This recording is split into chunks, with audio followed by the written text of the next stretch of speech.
Hello, everybody.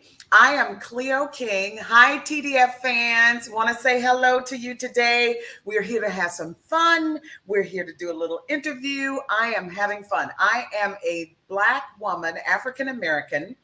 I am brown skin with a round face with cute dimples in my right cheek. And I have a cute little leopard headband on with black glasses and hoop earrings.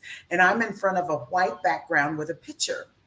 And I did all that to say for people who are not sighted. So you get to see the same view. I'm really, really cute, you guys, just so you know. I'm really, really cute. I'm really Cleo is. King, and I played Bonita Mabry in the Broadway show Chicken and Biscuits. And hello, TDF fans. I am Ebony Marshall Oliver. I am also a brown skinned, very cute woman.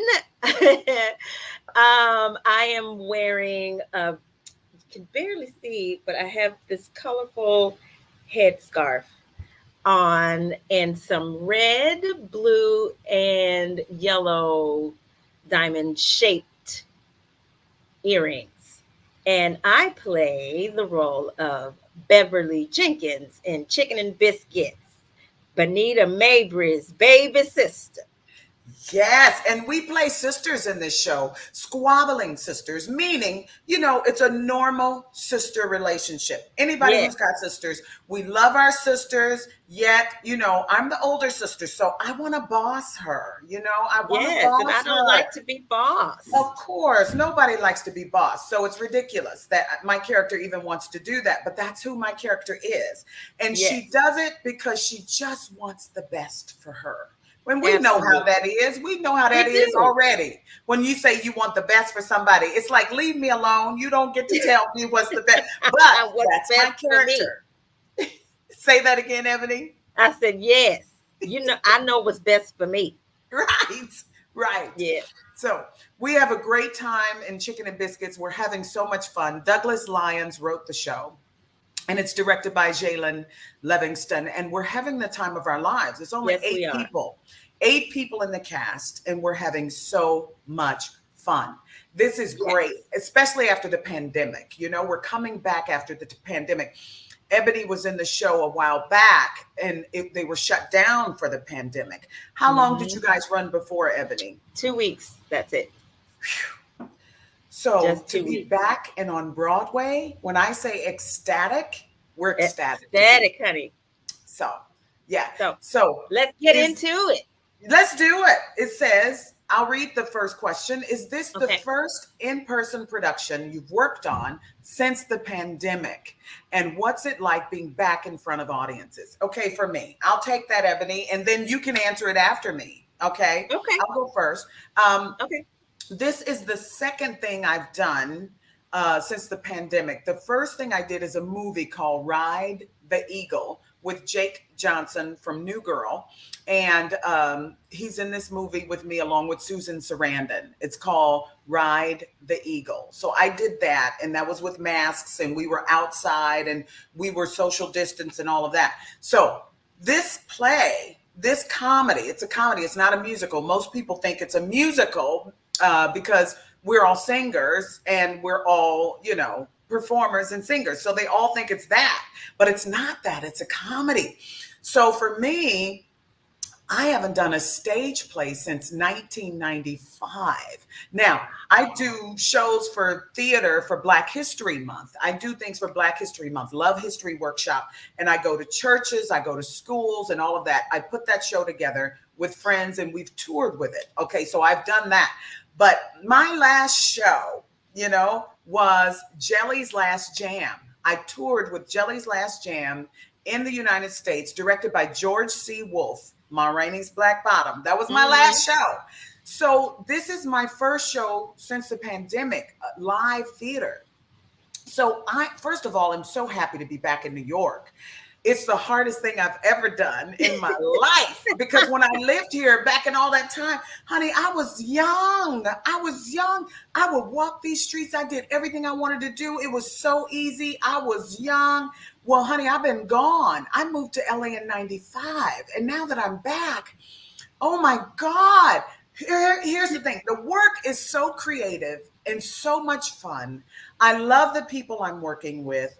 I love all of the people I'm working with. So I'm ecstatic. I am ecstatic to have this gig, but it's one of the hardest things I've ever had to do in my life. I mean, to have to walk to get your breakfast and walk to get your groceries or have them delivered, walk to get to work or take public transportation, walk or take. This is a whole new thing. But to be in front of audiences, to go back to the question, to be in front of audiences, it's amazing. This is why I started off in the theater. I lived in New York for 10 years doing theater, is because that immediate response, the applause. When you hear that applause, when you hear that audience laugh Oh, back at yes. you, and you do something that was in rehearsal that you didn't know was going to work, you didn't know it was going to work. The director asked that you do it. It worked one time. It didn't work the next time. It worked the next. When you do it and that audience gives you that laughter, your Hmm. insides go, yes. Yes, it does. Yes. So when you Yes. hear that, when you feel that, when you experience that in the theater, there's nothing like it. There's absolutely nothing like it. So this is my first show in many, many years for live theater, a full on show. And then I was doing musicals. This is a comedy. I am having the time of my life. And Shonda Rhimes, I'm going to give it to you. I promise, Ebony, I'm not going to It's talk okay. for I'm you. listening. But Shonda Rhimes says, when you are working and it's really, really hard, when the work is hard, when it's very difficult, I'm here doing all of this stuff myself. I don't have an assistant here in New York. I'm doing everything myself. She said, when it's really, really hard, that's when you're the most creative.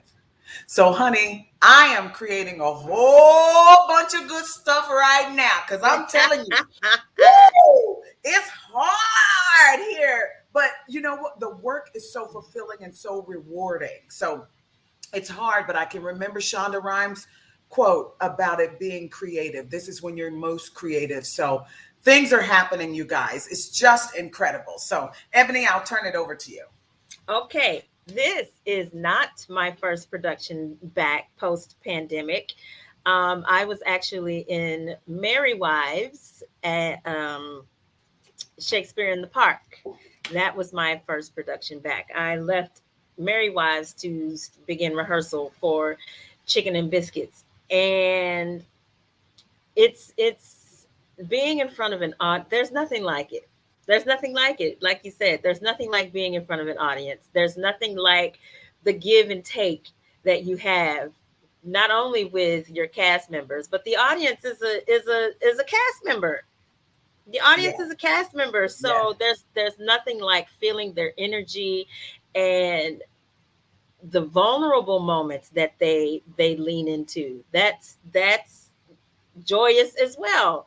So there's nothing like being in front of a live audience. yes. And I got to see Ebony in Merry Wives in the park in Central Park. It was my first time seeing a show in Central Park, and I've heard people talk about it for years. I did Mike and Molly on CBS, and one of our actors had done that in the park before, and he had talked about it. And he was a New York guy who moved there. This was his first show, first Hmm. TV show, and he had done it. And I got to see Ebony perform in Merry Wives, and she was amazing. She took that audience and wrapped them. And see, when I see performers who I don't know, because we were in rehearsals and Ebony was in the show and she invited us to come and we came. And when I see her work with that audience the way she did, I knew who I was working with and I knew who I was twerking with. Yeah. Ebony wrapped that audience around her hand, baby, and she had them laughing at every turn. I mean, she worked that audience every time. So I knew I was in for a great session with this show, with her playing my sister and me playing her sister. I knew we were in for fun because Ebony worked that audience, honey. They were howling at that show at Ebony when we saw her perform. We were screaming. We couldn't believe how funny she was in the show. And that's why when I posted about Ebony, when I said, she's a quiet storm. She's not one of these performers that talk all the time and are always on and big personality and always, woo, she ain't doing all that. But honey, she's doing her homework. When she comes into this show, you better be ready because she's a storm on that stage. And when you guys see her perform, you'll know exactly what I'm talking about. She is so funny, you can't even take it. Some of her lines are so rapid fire funny. You can barely hear it all because they're laughing so hard. The audience screams and howls for her. And I'm grateful to be a part of this production with Ebony because she's a funny Same, performer. Very same, funny. Yeah, and you don't always same, get that. same. Sometimes you No, get you people don't. who think they're funny. And that's a whole different ball game, honey. When they think they're funny and they really And not. they're Well, not. yeah. See, that's a different ball game. This ain't the case here. She's really, really funny in this show, and I'm Thank grateful to you. do it. Oh, next question for me says Ebony, you've been with the show since its Queen's Theater premiere, which closed early due to the pandemic. You also did a virtual reading earlier this year. Did Douglas Lyons write the part for you? He did not write it for me. I actually, Beverly was already developed, and I went in and auditioned. Um, I did not know Douglas before this. I didn't know of him before this. I just knew that there was a show called Chicken and Biscuits, and they were holding auditions, and I was like, "Let's do it, let's go." And I read because they sent a draft of the script um, with the sides so that we could know what was happening in the scenes that they sent for us to audition. And when I read it, I was like, "Ha, yes, let's do it, let's go." So yeah, no, he did not write it for me, but I'm grateful that he chose me though. Nice. Okay. It says, how did you get involved with the show? Through an audition, or did you know Douglas from his years as a performer? Wow, this is an incredible question. I love this question. Also, I'm shocked to hear that he didn't write that role for Ebony. I am shocked. I didn't know that. In my mind, there's no other woman actress who could do this role. Okay, okay, You're okay, too okay, sweet. okay. Okay, Um, it's your question. I know my question now. So, how did I get involved? This is what happened. This is what happened to me. I'm laying in bed about 1:30 in the morning, and I whisper a little prayer. I say, God, I'm ready to work. About 1:30 in the morning. And I get this question back. Are you really ready? And I say Mm, aloud this time, yes, I'm really ready to work. I'm ready. It was either the next day or the day after, but within 48 hours, my agent called me and said, how would you like to spend your birthday in New York? I said, what do you mean? They said, we have an offer for you for a Broadway show. I moved here and was here for 10 years trying to do Broadway shows. Did uh-huh. not get a chance to do it. I did national tours. I did bus and trucks. I could see the show at night. We'd be in rehearsal during the day. I literally got a phone call and an offer to do this show. Now, when I Wow. accepted the show, accepted it, they flew me out for the photo shoot. That's where I met Uh-huh. everybody, the photo Mm-hmm. shoot. And then one of the actors, Alana, she called the director and she called the author. Douglas Lyons said to me on that FaceTime call, do you want No, to know that was how we me. found? Yeah, you called. I You called, called. yes. So it wasn't Alana, it was you. I'm sorry. And he said, do you want to know how we found you? I said, I do. He said, well, I was in LA. He said, I'm never in LA. I live in New York. He said, I was watching television late night. And he says, I never watch TV, and specifically not late night. He said, I never watch TV late night, but I was watching TV late night and I was in LA. All those things Mhm. I never do. And I was watching an episode of Mike and Molly. He said, I've never seen Mike and Molly in my life. And Wow. when I saw your character come on, I said, who is that? That's Benita. That's Benita. Wow. That's Benita Mabry. He Wow. said, I got your reel. I sent it to producers. I sent it to everybody. And he said, then we offered, he said, we still can't believe we got you to do the show. We can't believe it. So Wow. I got involved with this show as an offer. It was simply a phone call that said, we'd like for you to do it. I am still blown away by that. The universe, the sweet gods in the world said, hey, Cleo, we're ready for you to do Broadway. And what Yes. was I thinking by saying yes? I totally forgot what the city takes. I totally forgot. Here I am It doing takes a all of my lot. own stuff. I ain't got no help here at home. I'm the one doing all of it. I don't, honey, I'm here. I'm cleaning. I'm doing laundry. I'm doing floors. I'm sweeping. I don't do this stuff in LA. I don't do this in LA. I don't know what I was thinking. I don't know what I was thinking. But somewhere in me said I could do this. And I can tell you this. Yes. I am so grateful to Douglas Lyons for listening to whatever universe, sweet part of the universe, and Jalen Livingston for bringing me on and for Mhm. asking me in.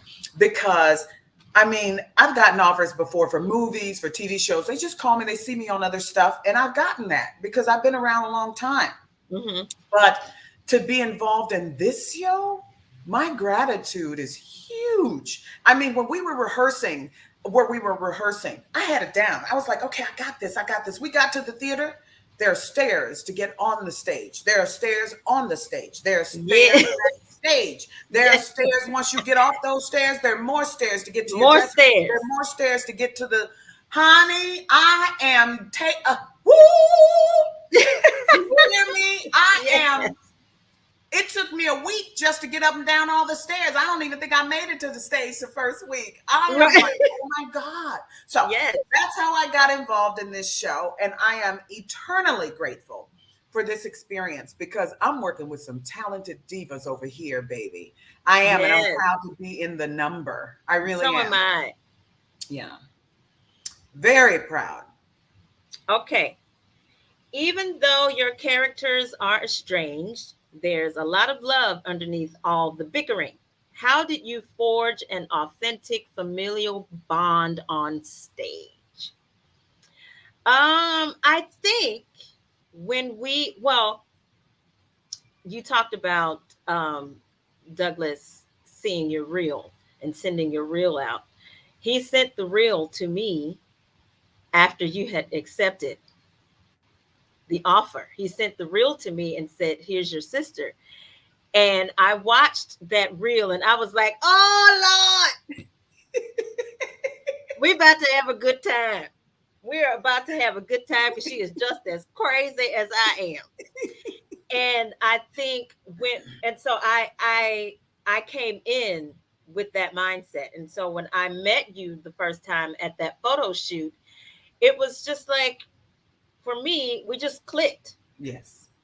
We just Yes. clicked. Yes. And then we started, once we started rehearsal, we hang out after rehearsal to get to know one another. And it was just, you meet people and it just clicks. And that's Mhm. how it was for me. Mhm. And for me, I don't see us as estranged in the show. I don't see us as estranged sisters. Now, when there's a family member and somebody leaves town and then somebody stays in town, the people in town gets treated one way and the people who moved away, they get treated another way Another in way, my yes. family. And I'm the one who moved away. So the ones who stayed in town, I'm from St. Louis, Missouri, by the way, and all of my siblings stayed in town. I'm the only one who left, who went away to college. Well, my sister went away to college, but moved to New York, lived in New York for 10 years. All my siblings lived in St. Louis, and they get treated a different way. And then when you move out of town, you get treated a different way. Hmm. So the fact that my character stayed in town and Ebony's character moved away, you still get treated differently, because of who and what. But as performers, you can tell if you're going to be able to trust an actor in the first week of rehearsal. And Hmm. Ebony was one I could tell I was going to be able to trust because, there are things that you do on stage. And then once you get up and put it on its feet, you do it in rehearsal, you put it on its feet. You can tell if it's going to work or not. And you can Hmm. tell if you're going to be able to trust them or not. And our characters trusted each other because the whole sister thing was intact. Yes, I'm bossy. My character is bossy to my little sister, right? Hmm. But she could tell that it was just the character. It wasn't me, the performer. Like whatever we rehearsed, I stuck to it. Whatever we did, I stuck to it. Same thing. If we wanted to try something new, we try it, we talk about it. So for me, it was wonderful. So we're not estranged as much as, my character trying to tell her character what to do all the time. And then she always covers it with, I'm just trying to do what's best for you. I'm just Yeah. trying to do what our parents told you to do. But, whenever people are trying to boss you, they're always trying to give you a reason why they're doing it instead of just hearing you. And what you Right. really want them to do is just to hear you. Don't boss me. I don't need you to boss me. And you don't need to tell me why you're trying to boss me. Right. Just don't boss me. So I love our big sister, little sister relationship in this show. And Mm-hmm. then it comes full circle. That's the wonderful thing. It comes full circle, and you Right. get to see it as audience members. You get to see the whole thing come full circle. So I love how Douglas has done this, because some of the scenes in this show, particularly one of our scenes that we do with Natasha Yvette Williams, one of those scenes was not in the show when we started rehearsal, right? Right. Right. Right. So Douglas added that scene later, and now we have that. And that's one of the scenes in the show that I feel like my character gets to come full circle. Yes. Ebony's character is who she is. And what I love about Ebony's character, she could really play this over the top and go too far, and then it would be one thing, but she doesn't do that. And she plays it from a place of reality, and that's Mm-hmm. why it works so well in this show. And for me, that's the thing about it. He wrote this and he gave it to us, and then he allowed it to take shape, and then he guided it, with his writing, he and Jalen. Right. And so for me, it's just been an incredible experience to be able to see my character come full circle, because I didn't see it at first, but then when things were added, and then I feel like she's able to come full circle. Yes. I agree. Okay. Is that you, Ebony? I can take it. Okay. Next question. Does it feel healing to be in a comedy right now, especially one about family members coming together in the wake of tragedy? Um, Laughter is always good for my soul. Mm-hmm. Always. I find humor in the oddest things. Always. Ebony does.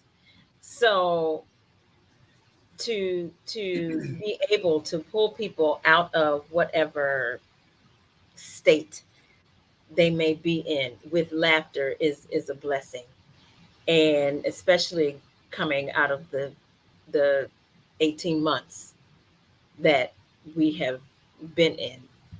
So it's important to me to laugh, because I laugh all the time, probably more times than I need to on certain things. But I'm going to find the humor. I am Mm-hmm. going to find the humor in everything. That's just, how I cope. Mm-hmm. I'll turn it Good. over to you, Miss Cleo. Awesome.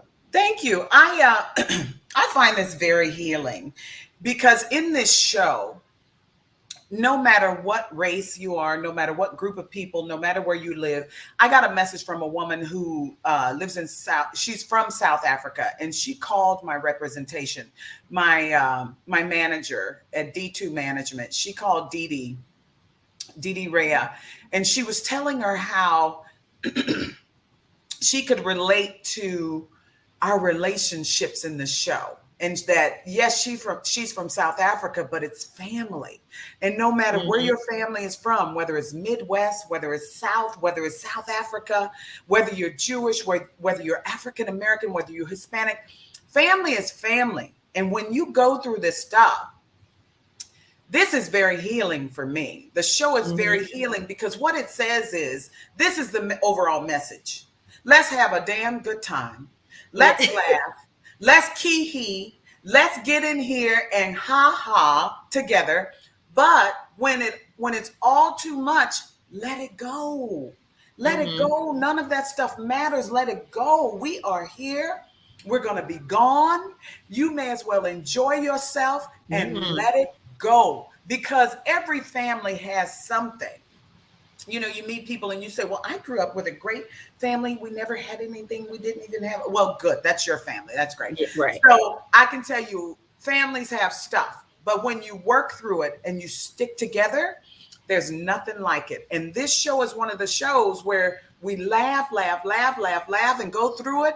And yet we come through the other side. And that's what I love about light at the end of the tunnel. When there's light at the end of the tunnel and you can see Mm-hmm. it, oh, it's beautiful when you can walk through it together. You walk through that darkness and you get through it together. I love it. It's very healing for me because what it says is all of this stuff don't matter. We're going to get through it together because we're family.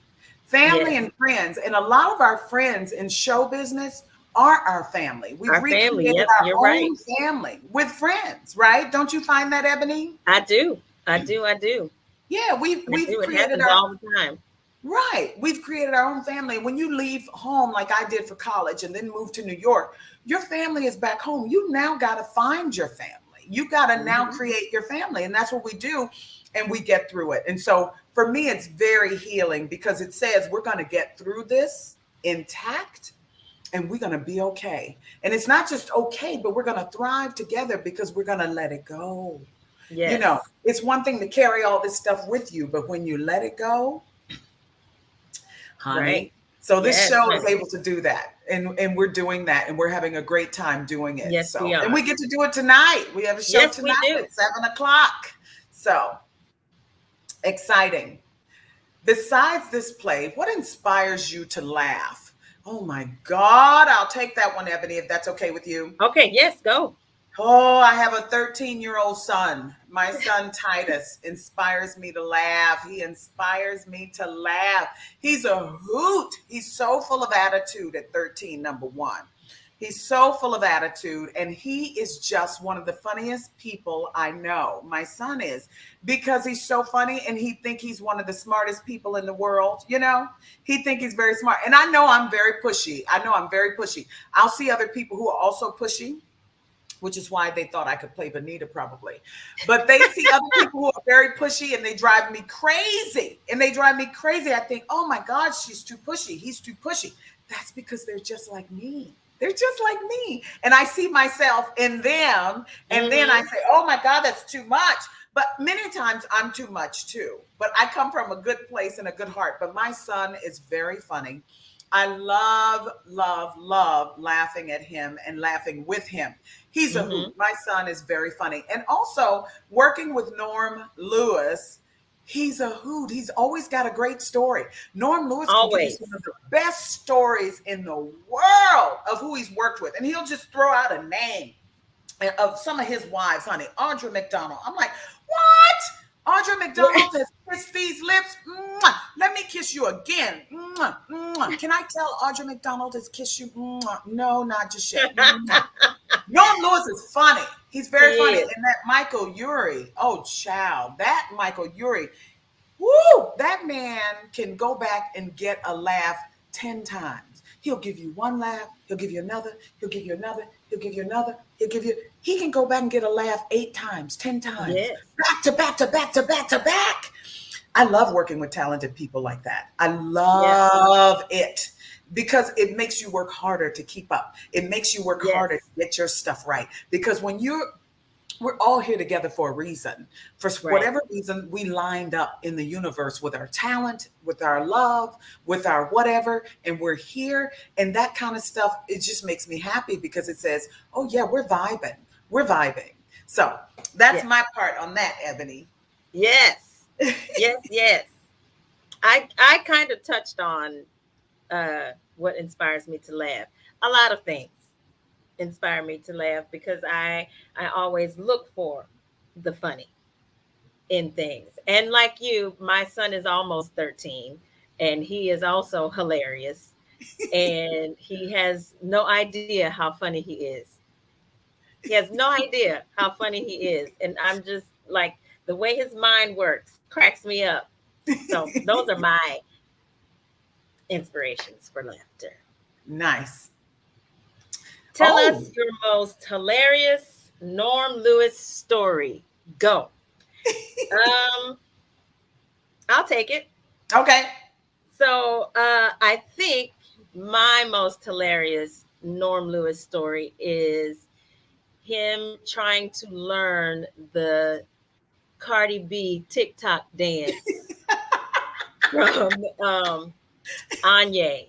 Anye Mizell, who plays Latrice in the show. She was trying to teach him this Cardi. I can't do it.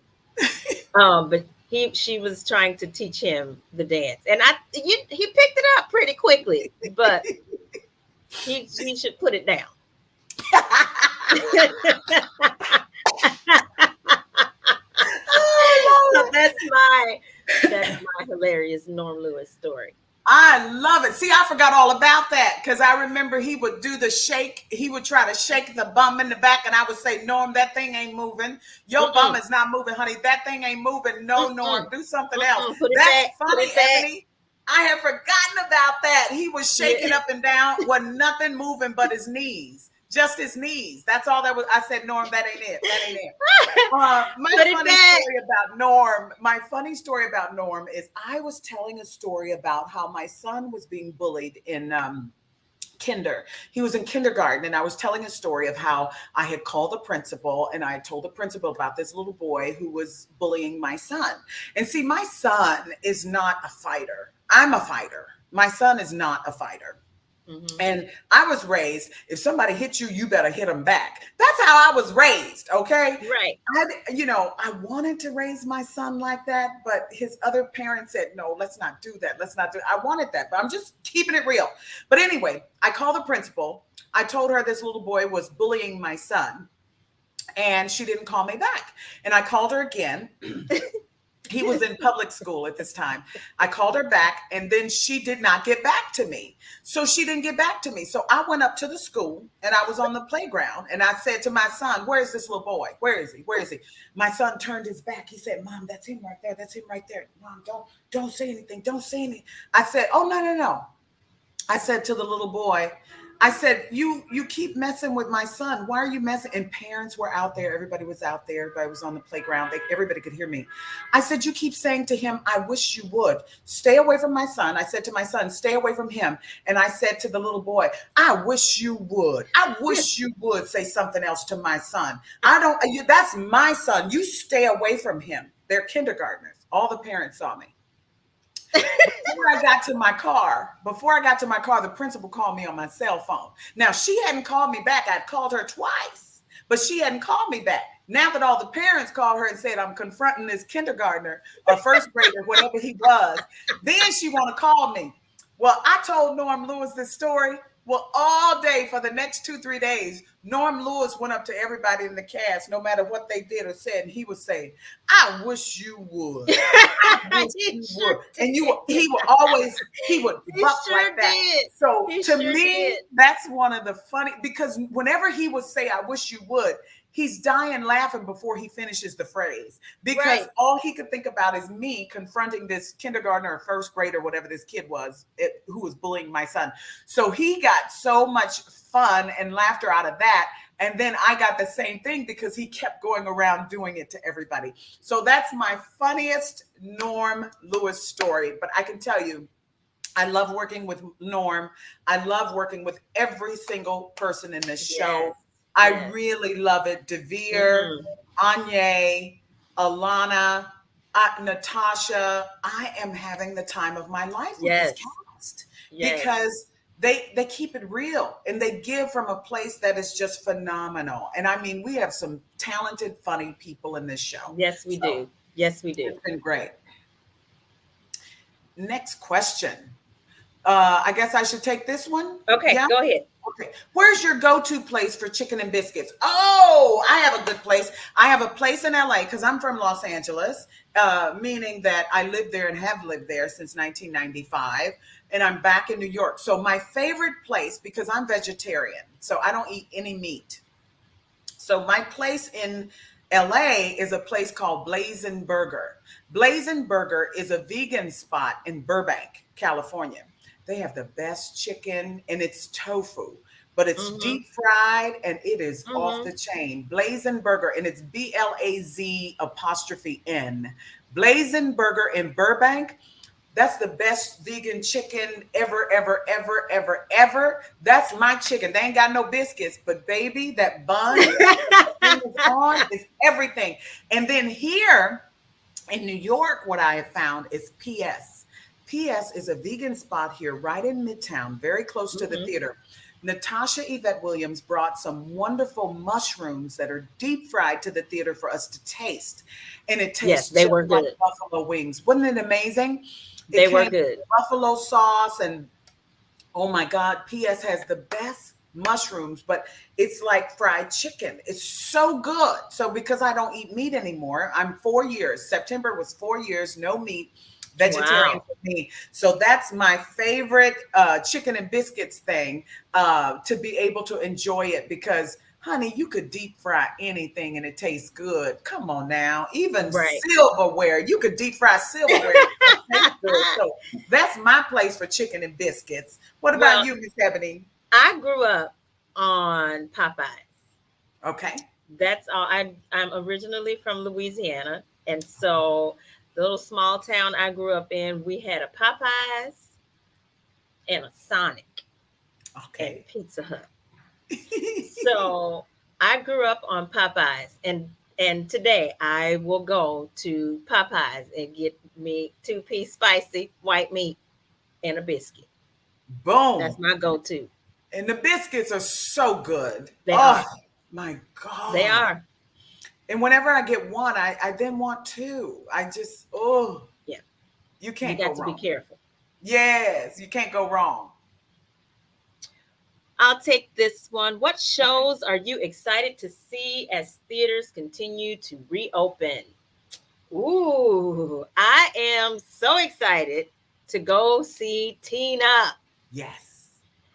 I'm so excited to see it. Tina, I want to see Lackawanna Blues. I want to see Nollywood Dreams. I Mm. want to. They're just. It's. I want to see everything. It's been closed for Hmm. so long. I Right. wish I could see it all. But Right. those are the three that come to mind immediately. Nice. How about you, Nice. Cleo? Thank you. I have to go first to Lackawanna Blues. Lackawanna Blues is so brilliant and so good. And here's the thing: if somebody had told me, I knew nothing about it. I just showed up to go see the show, and Hmm. Lackawanna Blues was so brilliant. I had no idea how good this show was. It's brilliance. If somebody had said to me it was a one man show, excuse me, I would have said, no, I don't want to see that. Because in my mind, a one man show is one thing, but Lackawanna Blues is not that. It's not that. Hmm. Lackawanna Blues is one of those shows, it's a must see. It's Hmm. so good. It's so brilliant. It's so wonderful. It's the show I would go to first. Now, I also want to see Tina because our director, Jalen Livingston, was the co director on Tina, right? And then my buddy Dawn Lewis is also in Tina. So Hmm. I'm going to see that next week. That's another show I Yes. want to go see, but I have tickets to go see it Tuesday night, October 12th. So I'm very excited to see Tina. And I've been seeing shows since I've been here. I saw Ebony and Merry Wives. I went to go see Chicago. I saw Lilius White and that. And I went to go see Waitress. So I've seen those shows since I've been here. And I saw Lackawanna Blues. So I've been seeing stuff. And I've only been here a month, but I've been seeing things. And I'm so grateful. But there's a lot of things I've been told I should go see. Hadestown. I got to go see the colored men. There's a show, my buddy Thoughts of a Forrest. Colored Man. Yes, I got to go see Yes. my buddy Forrest McClendon in that show. He is Hmm. phenomenal, and I'm going to see him. I'm definitely going to see his show because I'm so excited about all of these shows with African Americans involved. Our Hmm. show, Hmm. our director is the youngest African American ever to direct a Broadway show. He's Hmm. 27 years old. At Right. 27, I don't even know what I was doing. But anyway, he's directing a Broadway show. And then the woman who sounded our show, who did the sound for our show, her name is Twee McCallum, TWI. She's an African American woman, and she is the first African American woman to sound a Broadway show. Now, that almost seems impossible. Like, no other African American woman has ever sounded a Broadway show. Mm, It right. lets you know how much we've been kept out. we've been kept out, that we don't get to do sound for a Broadway show, that 2021 is the first time an African Mm-hmm. American woman has ever done sound for a Broadway show. You guys, it's time for change. It's time. So I'm grateful our show is a part of that because it says we're making history, Yes. on Broadway. Broadway is changing slowly but surely. So very exciting. Very, very exciting. Let's see here. Ooh, you want to take it, Ebony, or should I? Last You take it. question. Ba, ba, ba, ba. I'm sorry. What did you say, Ebony? You take it. I'll take it. Last question. What lessons do you hope the theater industry learned during the shutdown? Oh, honey, I can't tell nobody what I hope they learn. People get what they get. They get what they get. They love how they love. They show up how they show up. What they learned, I don't know what I think people should learn. I think people get whatever they get. I know what I've learned for Cleo is I've learned to take care of myself. It's just like when you're with people who are not vaccinated. Do you want to spend time with people like that? Do you want to take care of yourself? When I get in, do I wash hands? Do I go out? Do I keep my mask on? How do I take care of myself? It's kind of like back in the day when the whole AIDS pandemic hit in the 80s, the 1980s, and people were dying so fast. I was touring and doing theater back then. And, we come into the theater and they say, one of your castmates died last night of AIDS. And I know for me, it's about taking care of Cleo and not expecting someone else to take care of me. Back in the day, they say, well, they didn't tell everybody they were HIV positive and they didn't. Well, you got to treat everybody like they're HIV positive and take care of yourself. So I have learned to take care of myself. No going out to dinner, taking off your mask with all these people, making sure people are vaccinated, learning that I have to do what I can do on my end to take care of myself. So what I've learned is to take care of Cleo and make sure I don't put myself in dangerous situations, to stay as safe as possible because we've all lost people to the pandemic. And for me, I've learned to take care of myself and not look for someone else to do it. So that's what I've learned. I don't know what everybody else should learn. Well, what I hope the theater industry has learned is that our stories are universal. And it's okay to give new works a chance. It's all right. It's okay. It's because it's time. It's time. It's time for new work because so many people have a voice and so many people have something to say that's Yes. valuable and that's relevant, right? And I hope they learned that our stories deserve to be told. Our stories deserve to be heard. Um, and our stories are universal. That's Yes. it. That's beautiful because even when we have, that's so beautiful, Ebony, because when we have experiences in our lives, right? There are millions of people in the world or in our country that have had those same Same experiences. And experiences, when they yes. come and see us and hear about it, they share those experiences with others. And when Mm-hmm. they talk about it and share it, then that's when you can fill the house and you can fill that audience. And the other thing is sometimes we don't buy tickets very quickly, but we'll buy them at the last minute. So let's keep going. Don't cancel shows. Let's keep going. Let's keep going. Yes. But God, this has been fun for me, and I'm so Mm-hmm. happy to be here. Thank you, TDF. We're so Yes. excited to Thank do this today, you. TDF. Thank Thank you. you Thank so you. much. I've had a great time. You couldn't have paired me with a better person to do this with. And I just want to say thank you. And to the fans, thank you, TDF Thank fans. you, I'm glad TDF to be here. fans. Cleo King is happy to say thank you. And so is Ebony Marshall Oliver.